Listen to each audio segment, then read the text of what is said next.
आज की वीडियो के अंदर जो है वो हम डिस्कस करने वाले हैं syntax and structure of C++। इसके अंदर जो भी बेसिक नीड्स होती हैं वो हमने जो है सबसे पहले देखनी है कि कौन कौन सी चीजें हमें याद रखने की या फिर प्रैक्टिस करने की जरूरत है। तो सबसे पहली चीज आ जाती है keyword and identifiers, data type, variables and constants, basic input and output operation. तो इन 4 टॉपिक्स को जो है वो हमने 2 वीडियोस के अंदर डिस्ट्रीब्यूट किया है, जिसमें से पहली वीडियो जिसके अंदर हम कीवर्ड और आइडेंटिफायर्स को देखेंगे और डाटा टाइप्स को देखेंगे। सेकंड वीडियो के अंदर जो है वो हम variable, constant, basic input output operations को जो है वो देख रहे होंगे। तो कीवर्ड्स और आइडेंटिफायर्स, कीवर्ड्स जो हैं ये एक रिजर्व्ड वर्ड होता है C++ के अंदर, जो कि किसी स्पेशल मीनिंग को जो है वो ऑक्यूपाई कर रहा होता है, मतलब कि उसका कोई स्पेसिफिक मतलब होता है।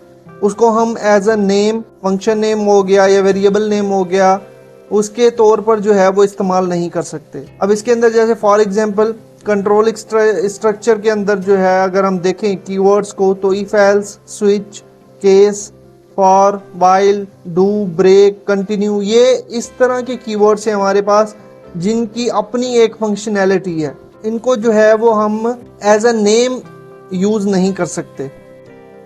सेकंड नंबर पर डाटा टाइप्स की बात करें तो इंट, फ्लोट, डबल, कैरेक्टर और बूलियन के अलावा वॉइड, ये ऐसे कीवर्ड्स हैं जो कि हमारा डाटा स्टोर करने के लिए जो है वो काम में आते हैं। और इसके अलावा क्लास और ऊप कीवर्ड्स जो होते हैं हमारे पास, ऑब्जेक्ट ओरिएंटेड कीवर्ड्स, उनमें से फर्स्ट क्लास, स्ट्रक्ट जो कि स्ट्रक्चर के लिए इस्तेमाल किया जाता है, पब्लिक, प्राइवेट, प्रोटेक्टेड और वर्चुअल। दिस जो है ये इस्तेमाल किया जाता है किसी भी चीज़ को जो है वो इंटेंट करवाने के लिए। किसी भी एक चीज़ को दूसरी जगह पर जब हम यूज़ कर रहे होते हैं तो वहाँ पर हम दिस का इस्तेमाल करते हैं।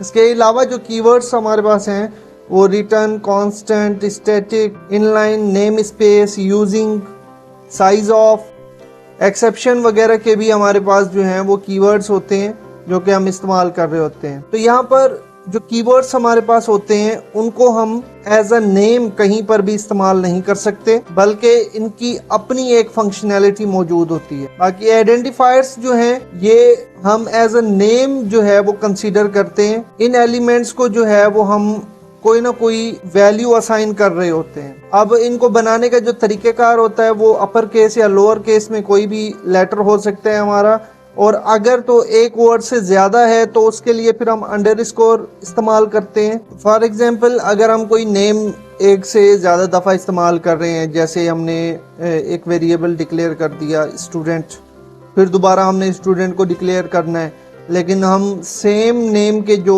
वेरिएबल्स हैं उनको हम नहीं लिख सकते, ऐसे आइडेंटिफायर्स को हम जो है वो राइट नहीं कर सकते। तो फिर उसके लिए जो है फिर हम क्या कर सकते हैं, डिजिट लगा सकते हैं, स्टूडेंट 1, स्टूडेंट 2। तो इस तरीके से हम जो है उनको नंबर 1 असाइन कर सकते हैं। हम जब भी वेरिएबल को क्रिएट कर रहे होते हैं वहाँ पर हम अंडरस्कोर देकर 2 वर्ड्स को जो है वो कंबाइन कर रहे होते हैं, क्योंकि हम स्पेस नहीं दे सकते किसी भी वेरिएबल को या आइडेंटिफायर को क्रिएट करने के लिए। तो आइडेंटिफायर जो हैं ये हमारे केस सेंसिटिव होते हैं। तो यहाँ पर जो है वो हम उसका जो बेसिक सिंटैक्स है सबसे पहले वो लिख लेते हैं, ताकि हमें जो है वो पता हो कि हम सिंटैक्स के अंदर जो है कौन से कीवर्ड और आइडेंटिफायर्स का इस्तेमाल कर सकते हैं। जैसे कि सिंटैक्स के लिए जो है वो हम इंक्लूड जो कि प्री प्रोसेसर डायरेक्टिव है, और उसके बाद जो है वो हम लाइब्रेरी इंक्लूड करते हैं। ये आईओस्ट्रीम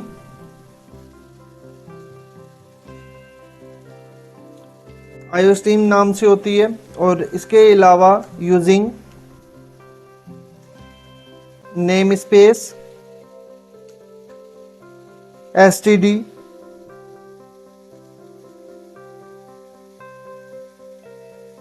और यहाँ पर जो है वो हम मेन का फंक्शन लगा देते हैं। अब इसकी बॉडी के अंदर जो है वो हम फॉर एग्जांपल हमारे पास कीवर्ड जो थे वो हम डाटा टाइप जो है पिक कर लेते हैं, जैसे इंटीजर।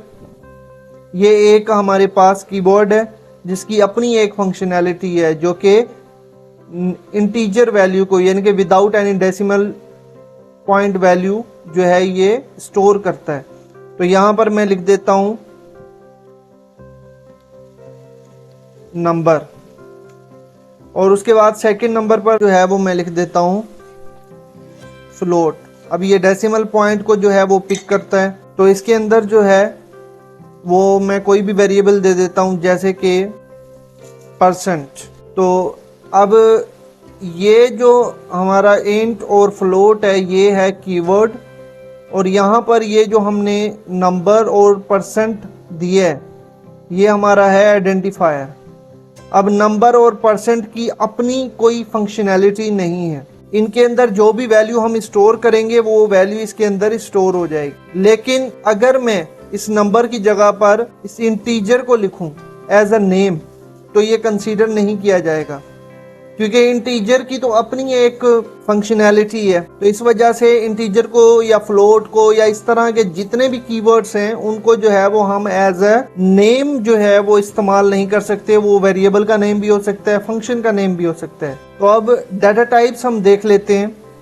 डाटा टाइप हमारे पास है primitive data type. Primitive data type हम उनको कहते हैं जो कि प्री डिफाइंड डाटा टाइप्स हो, जिनकी स्पेसिफिक वैल्यू हो, मतलब के लाइक इंटीजर है, इंटीजर पॉइंट वैल्यू को एक्सेप्ट नहीं करेगा, वो सिर्फ अपनी जो है विदाउट पॉइंट वैल्यू अपने अंदर स्टोर करके रखेगा।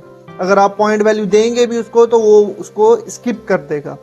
और नॉन प्रिमिटिव हम कहते हैं जैसे एरे या लिस्ट कोई भी हम बना रहे हैं जो कि एक कॉम्प्लेक्स क्रिएशन है, वो हमारी होती है नॉन प्रिमिटिव डाटा टाइप्स। अब यहाँ पर फर्स्ट हम देख लेते हैं इंटीजर। इंटीजर जो है इसके अंदर हमारी विदाउट पॉइंट वैल्यू जो है वो स्टोर हो रही होती है, जैसे 1 2 3 4 5 6 7 इस तरह से। फ्लोट में जो है वो सिंगल प्रिसिशन पॉइंट नंबर्स जो हैं वो हमारे यूज हो रहे होते हैं, जैसे कि 1.2 या 24.58 समथिंग। तो इस तरह से जो है वो हमारी फ्लोट वैल्यूज स्टोर हो रही होती हैं जो कि विद पॉइंट वैल्यू एग्जिस्ट कर रही होती हैं। डबल जो है उसकी साइज फ्लोट से कंपैरेटिवली ज़्यादा होती है। इसके अंदर जो हमारी वैल्यूज हैं वो फ्लोट की निस्बत ज़्यादा वैल्यूज को जो है वो स्टोर कर रहा होता है। फोर्थ नंबर पर हमारे पास आ जाता है करेक्टर। करेक्टर के अंदर जो है वो हम अल्फ़ाबेटिक वैल्यूज को स्टोर कर रहे होते हैं, जैसे ABCD। इस तरह से जो है वो हम अल्फ़ाबेटिक वैल्यूज को सिंगल वैल्यू को स्टोर कर रहे हो। बुलियन वैल्यू जो है ये हमारी इस्तेमाल की जाती है टू स्टोर वैल्यू 0 and 1। 0 हमें पता है कि ये ऑफ, और 1 जो है ये ऑन के लिए इस्तेमाल किया जाता है नॉर्मल लाइफ में। लेकिन यहाँ पर जो है वो हम 0 को फॉल्स से और 1 को ट्रू से जो है रिप्रेजेंट कर रहे होते हैं। यानी कि बुलियन डाटा टाइप जो होता है हमारा, इसके अंदर सिर्फ 2 ही वैल्यूज एग्जिस्ट कर रही होती हैं, ट्रू और फॉल। तो यहाँ पर प्रीवियस एग्जांपल हमने लिया था इंट का, फ्लोट का। अब जैसे इंट की वैल्यू हम यहीं पे जो है वो दे देते हैं 3, फ्लोट की हम दे देते हैं यहाँ पर 1.48, डबल की जो वैल्यू है वो हम दे देते हैं, फॉर एग्जांपल x वेरिएबल हमने डिक्लेयर की है तो उसकी वैल्यू हम दे देते हैं 15.5। और इसके अलावा करेक्टर की वैल्यू हम दे देते हैं, लेकिन करेक्टर की वैल्यू देने के लिए हमें सिंगल कोट का इस्तेमाल करना पड़ेगा A। और इसके बाद बुलियन जो कि बूल नाम से जो है वो हम डाटा टाइप लिख रहे होते हैं। यहाँ पर करेक्टर के लिए भी हमें y की वैल्यू देनी पड़ेगी, यहाँ पर z दे देते हैं। z वेरिएबल हमने ले लिया और यहाँ पर हम लिख देते हैं ट्रू। तो इसको जो है यहाँ पर हम एंड कर देते। तो यहाँ पर हमने जो है वो सिंपल सिंटैक्स भी देख लिया C++ के अंदर, और उसके अलावा हमने कीवर्ड्स और आइडेंटिफायर्स को भी जो है वो चेक कर लिया, और डाटा टाइप्स को भी जो है वो हमने यहाँ पर डिस्कस कर लिया। तो आगे जो वीडियोस हम लेकर आएंगे उनके अंदर हम मुख्तलिफ और टॉपिक्स को जो है वो डिस्कस कर रहे होंगे।